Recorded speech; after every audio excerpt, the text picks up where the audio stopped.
Hello friends, welcome to एमर्स classes. Today we will study our next topic on electrodynamics. इससे पहले वाले lecture में हमने देखा कि कंटिन्यूटी इक्वेशन क्या होता है और तथा उसके लिए डेरिवेशन भी डिराइव किए हैं। अब इस हम टॉपिक में हमारे नेक्स्ट टॉपिक जो यूनिवर्सिटी के सिलेबस में है वो है मैक्सवेल इक्वेशन। आज हम मैक्सवेल इक्वेशन को देखेंगे। मैक्सवेल इक्वेशंस को देखने से पहले उस पर कुछ चीज़ों की बेसिक चीज़ों की रिक्वायरमेंट रहती है जिनके बारे में सबसे पहले डिस्कशन करेंगे। तो चलिए स्टार्ट करते हैं। Basics of Maxwell equations. Basics of Maxwell equations में सबसे पहले हमें मैक्सवेल इक्वेशन में देखने को मिलता है इलेक्ट्रिक डिस्प्लेसमेंट। तो चलिए देखते हैं कि ये इलेक्ट्रिक डिस्प्लेसमेंट होता क्या है। इस इलेक्ट्रिक डिस्प्लेसमेंट को हम डी से डिनोट करते हैं। Electric displacement denoted by D is the charge per unit area that would be displace across a layer of conductor placed across an electric field. किसी भी कंडक्टर में जो इलेक्ट्रिक फील्ड से जुड़ा हुआ है या फिर इलेक्ट्रिक फील्ड में है उससे पर यूनिट एरिया से जितने चार्जेस फ्लो हो रहे हैं, उस पर यूनिट एरिया से जितने चार्जेस फ्लो हो रहे हैं उनके उसे ही हम क्या कहते हैं, इलेक्ट्रिक डिस्प्लेसमेंट कहते हैं। It is also known as electric flux density. जो इलेक्ट्रिक डिस्प्लेसमेंट होता है हमारा डी, उसे ही हम इलेक्ट्रिक फ्लक्स डेंसिटी कहते हैं।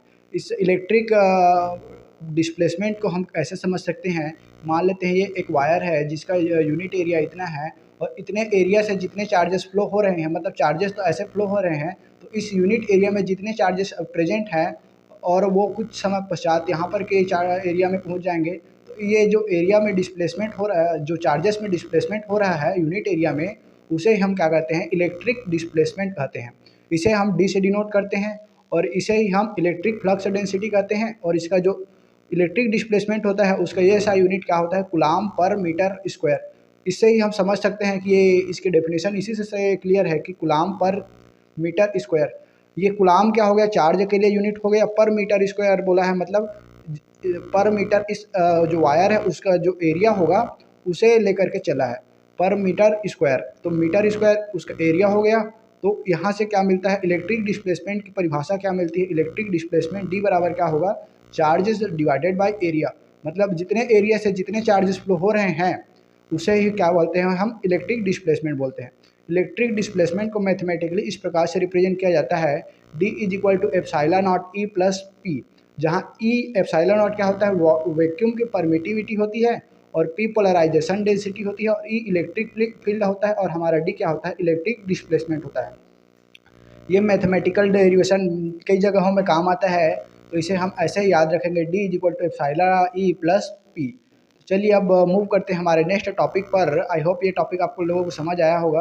हमारा next topic electric potential. Electric potential क्या होता है, इलेक्ट्रिक पोटेंशियल हम इसे भी से डिनोट करते हैं। इसकी भी कई जगह रिक्वायरमेंट है। इलेक्ट्रिक पोटेंशियल आखिर होता क्या है, the amount of work need to move a unit charge from a reference point to a specific point against an electric field।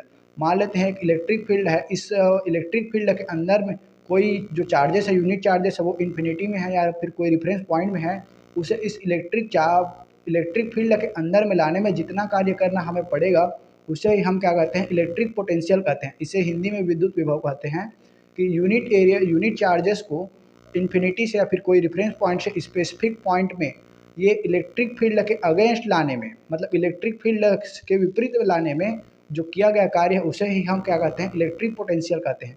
जो हमारा इलेक्ट्रिक पोटेंशियल होता है वह स्केलर क्वांटिटी होता है, मतलब इसके पास सिर्फ मैग्नीट्यूड होता है, डायरेक्शन नहीं होता है। और इसे इस प्रकार से इन फॉर्म में भी डेल यू इस फॉर्म में रिप्रेजेंट करते हैं। और इसका जो यूनिट होता है वह जूल होता है। और एमएलटी फार्मूला क्या होता है, M L square T minus cube A inverse. और इसका जो एसआई यूनिट होता है उसे वोल्ट कहते हैं। जो इलेक्ट्रिक पोटेंशियल है उसका एसआई यूनिट वोल्ट होता है। और फार्मूला क्या होता है, वोल्टेज का फार्मूला हम जानते हैं एनर्जी डिवाइडेड बाय चार्ज होता है। और जो इलेक्ट्रिक पोटेंशियल होता है उसे भी इस प्रकार से भी डिनोट करते हैं, U is equal to K dot K cross Q1 Q2 divided by R square. जो जहाँ ये इस प्रकार के लिए है, दो चार्जेस हैं Q1 Q2 और इनके बीच की डिस्टेंस क्या है, R है, और जो हमारा K होता है वो कांस्टेंट होता है जिसकी वैल्यू क्या होती है, 9.0 इंटू 10⁻9 न्यूटन होती है। आई होप ये टॉपिक इलेक्ट्रिक पोटेंशियल भी आप लोगों को समझ आया होगा। चलिए देखते हैं अब नेक्स्ट टॉपिक। हमारा जो मैक्सवेल इक्वेशन है उस पर सबसे ज़्यादा इंपॉर्टेंट और यूज़फुल तीन फंक्शन है, ग्रेडियंट, डाइवर्जेंस और कर्ल। इनके बारे में हमें बेसिक नॉलेज होना बहुत ज़रूरी है। तो चलिए देखते हैं ग्रेडियंट आखिर होता क्या है।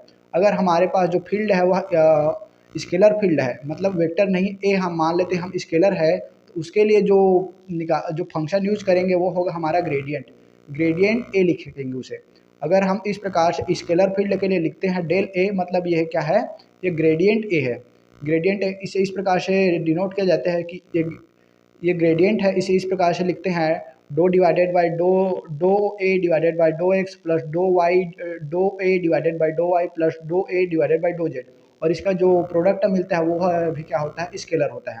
और दूसरा आता है डाइवर्जेंस। डाइवर्जेंस अगर कोई फील्ड जो वेक्टर फील्ड है, इसके लिए हमारा अगर फील्ड वेक्टर फील्ड है और हम जो रिजल्ट चाहते हैं वह स्केलर फॉर्म में हो, तो उसके लिए क्या करते हैं, उसका डाइवर्जेंस लेते हैं। डाइवर्जेंस वेक्टर ए लिखा जाता है इसे। और इसे इस प्रकार भी लिखा जाता है डेल डॉट ए। और इसका क्या मीनिंग होता है, do divided by do X I cap, do divided by do Y J cap, do divided by do Z K cap. और यह भी क्या होता है, स्केलर होता है। सॉरी यहाँ पर एक मिस्टेक है, आई कैप जे कैप के कैप नहीं रहेगा। ये है क्या होता है, इसका जो प्रोडक्ट मिलता है डाइवर्जेंस, वेक्टर फील्ड का डाइवर्जेंस लेने पर जो प्रोडक्ट मिलेगा वो क्या होता है, स्केलर फॉर्म में होता है। जिस प्रकार से ए डॉट बी को हम जब मल्टीप्लाई करते हैं तो क्या मिलता है, हमें ए बी कॉस थीटा मिलता है, जो क्या होता है, एक स्केलर होता है। मतलब दो वेक्टर्स का डॉट प्रोडक्ट क्या मिलता है, स्केलर मिलता है। उसी प्रकार से यह भी है, divergence dot vector A is equal to जो प्रोडक्ट मिलेगा वह स्केलर होता है, ठीक है। और तीसरा फंक्शन होता है कर्ल। कर्ल क्या करता है, कर्ल जो है हम किसी वेक्टर फील्ड का ही कर्ल निकालते हैं। जो कर्ल होता है वह वेक्टर फील्ड का होता है।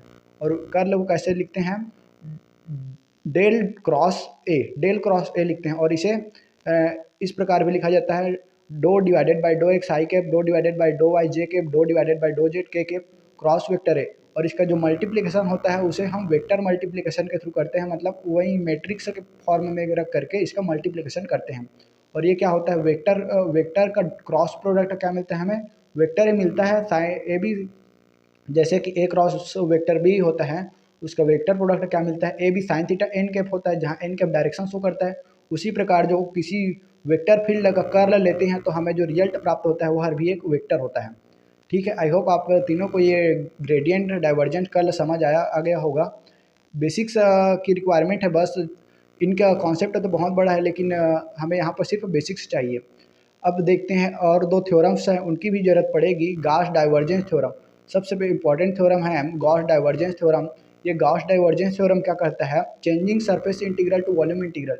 अगर हमारे पास कोई सरफेस इंटीग्रल है और उसे हम वॉल्यूम इंटीग्रल में चेंज करते हैं, तो जो गॉस है उसको उन्होंने एक डाइवर्जेंस थ्योरम दिया, जिसके अनुसार से क्या होता है, surface integral of J is equal to volume integral of divergence J. अगर कोई फील्ड वेक्टर फील्ड जे है उसका हम वो सरफेस इंटीग्रल के फॉर्म में हैं और हम उसे वॉल्यूम इंटीग्रल के फॉर्म में चाहते हैं, तो उसे इस प्रकार से हम ट्रांसफॉर्म कर सकते हैं। Surface integral J is equal to volume integral divergence J, उसे डाइवर्जेंस जे के फॉर्म में लिख करके इस प्रकार सरफेस इंटीग्रल से वॉल्यूम इंटीग्रल में ट्रांसफॉर्म कर सकते हैं। ये हमारा क्या है, गॉस डाइवर्जेंस थ्योरम है। दूसरा आता है स्टोक थ्योरम। स्टोक थ्योरम क्या कहता है, जो changing line integral to surface integral. अगर हमारे पास कोई लाइन इंटीग्रल है उसे सरफेस इंटीग्रल में चेंज करना चाहते हैं, तो उसके लिए स्टोक ने एक थ्योरम दिया, जिसके अनुसार क्या होता है, line integral of H is equal to H मान लेते हैं कोई वेक्टर फील्ड है एच, तो उसका लाइन इंटीग्रल क्या होता है, सरफेस इंटीग्रल में चेंज करेंगे तो उसको हम कर्ल के साथ गुणा करते हैं। तो अगर हम लाइन इंटीग्रल को सरफेस इंटीग्रल में चेंज करते हैं तो उसे इस फॉर्म में लिखते हैं, line integral H is equal to surface integral curl H हो जाता है। वह एच है तो वह कर्ल एच में ट्रांसफॉर्म हो जाता है स्टोक थ्योरम के अकॉर्डिंग, ठीक है। तो चलिए देखते हैं अब हमारा मेन टॉपिक है मैक्सवेल इक्वेशन। तो इस मैक्सवेल इक्वेशंस में जो थ्योरियाँ हैं वो उनके बारे में देखेंगे और इनका डेरिवेशन हम आने वाले नेक्स्ट लेक्चर्स के अंदर करेंगे। हमारा मैक्सवेल का पहला इक्वेशन क्या होता है, do delta dot D is equal to प्रो। हम ये डेल्टा क्या होता है, डाइवर्जेंस डी, जो हमारा डी है वह वेक्टर फील्ड होता है, divergence D is equal to rho होता है, जहाँ डी क्या होता है, इलेक्ट्रिक डिस्प्लेसमेंट होता है, जिसे हम वेक्टर मान करके चलते हैं इलेक्ट्रिक डिस्प्लेसमेंट को। और यहाँ पर रो क्या होता है, वॉल्यूम चार्ज डेंसिटी होता है, ठीक है। It is the result of application of Gauss law. यह हमारा जो रिलेशन है वह गॉस लॉ के एप्लीकेशन से मिला है। तो देख लेते हैं कि गॉस लॉ होता क्या है। हाँ, तभी तो हम गॉस लॉ अगर पता होगा तभी तो इसे हम डिराइव कर पाएंगे। तो देख लेते हैं कि गॉस लॉ होता क्या है। According to the Gauss law, the total flux linked with the closed surface is one divided by epsilon time of charge closed by the closed surface. अगर कोई बंद पृष्ठ है तो उस पर से जितने भी फ्लक्स रिलेटेड होंगे, उस पर जितने भी फ्लक्स रिलेट करते होंगे, वह उस पृष्ठ में, उसके पृष्ठ में उपस्थित कुल आवेश का कुछ चार्ज का क्या होता है, 1/एप्सिलॉन नॉट टाइम होता है। ठीक है, तो इसे इस प्रकार से भी लिख सकते हैं हम, surface integral of vector E is equal to 1 divided by epsilon not into Q. जो हमारा ई यहाँ पर क्या शो करता है, flux, electric flux linked with closed surface को ई शो करता है। ठीक है, गॉस लॉ हो गया हमारा। अब देखते हैं हम मैक्सवेल सेकेंड लॉ। मैक्सवेल हमारा सेकेंड लॉ होता है, वो क्या होता है, divergence vector B is equal to zero. Divergence vector B is equal to zero, यह किस पर बेस्ड है, यह Gauss theorem of magnetic field पर बेस्ड है। हमारा जो मैक्सवेल का सेकेंड इक्वेशन है वह Gauss theorem of magnetic field के लिए जो गॉस ने थ्योरम दिया था उस पर बेस्ड है। जो हमारा गॉस थ्योरम होता है मैग्नेटिक फील्ड के लिए, वो क्या कहता है, divergence of the magnetic field is always zero. अगर कोई जो मैग्नेटिक फील्ड है उसका जो डाइवर्जेंस होता है वह हमेशा जीरो होता है। It is also known as the magnet also present in dipole. यह और भी कहता है कि अगर जो मैग्नेट है हमारा वह हमेशा डाइपोल फॉर्म में होता है, मतलब उसके एन और एस फॉर्म में होता है। अगर हम एन को अलग और एस को अलग करना चाहें तो यह संभव नहीं है, ये कहता है। हो गया, उसके बाद में देखते हैं हमारा नेक्स्ट जो है थर्ड रिलेशन ऑफ मैक्सवेल, वो क्या होता है, curl E is equal to minus do B divided by do T. हमारा यहाँ पर क्या है, curl E is equal to minus do B divided by do T. यहाँ ई क्या होता है, इलेक्ट्रिक फील्ड इंटेंसिटी होता है, बी क्या होता है, magnetic field, associated magnetic field होता है। और इस प्रकार से रिलेशन होता है, और यह रिलेशन किस पर बेस्ड होता है, फैराडे के नियम पर बेस्ड होता है।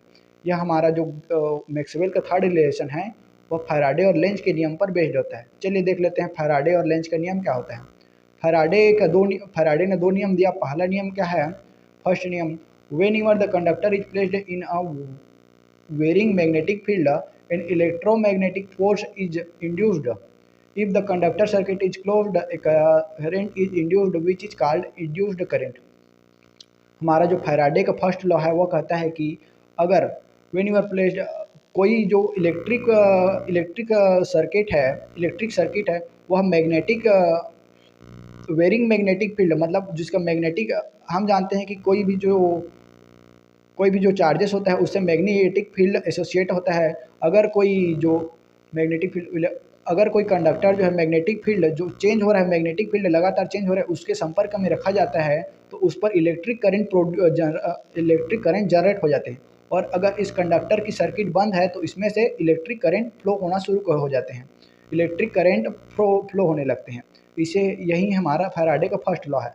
और फैराडे का सेकेंड लॉ है वह कहता है कि the induced electromotive force in a coil is equal to the rate of change of flux linked. कि हमारा जो फैराडे का सेकेंड लॉ है वो कहता है कि अगर जो कंडक्टर है उस पर जो कंडक्टर है जिस पर करंट जनरेट हो रहे हैं उस पर लगने वाला जो इलेक्ट्रोमैग्नेटिक फोर्स है वह उससे रिलेटेड जो फ्लक्स है उस पर चेंज के बराबर होता है।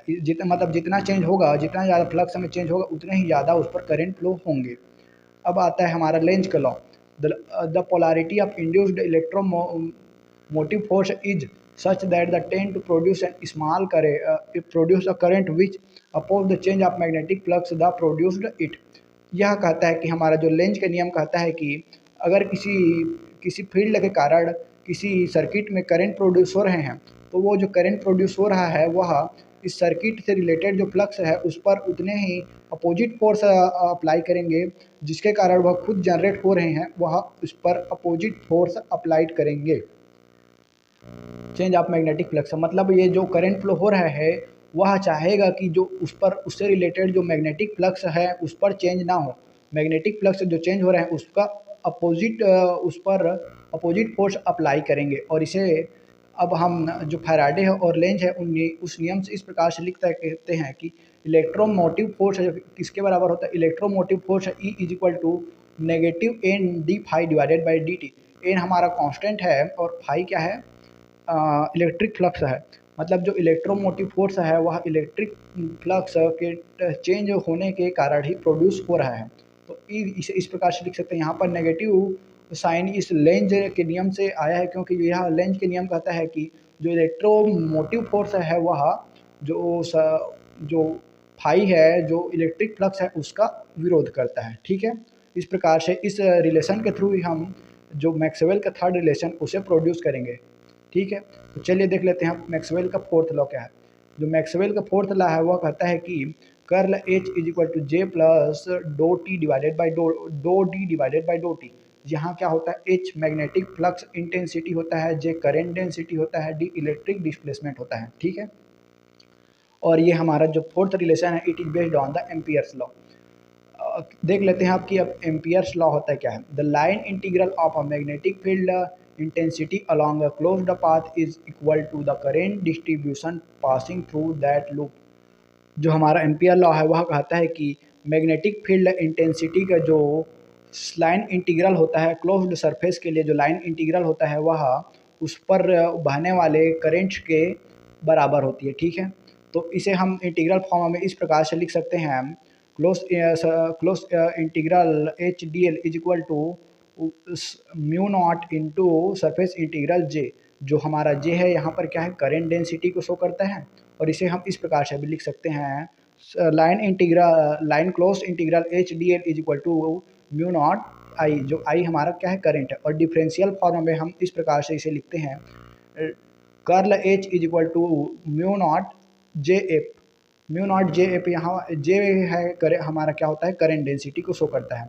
इन दोनों इक्वेशंस की हेल्प से हम मैक्सवेल के फोर्थ इक्वेशन को डिराइव करेंगे, और हम मैक्सवेल के first second and third fourth equations को आने वाले नेक्स्ट लेक्चर्स के अंदर डिराइव करेंगे। आई होप आज का क्लास आप सभी को समझ आया होगा। अगर कहीं पर भी डाउट हो तो कमेंट करके पूछ सकते हैं। Thanks you for watching, have a nice day.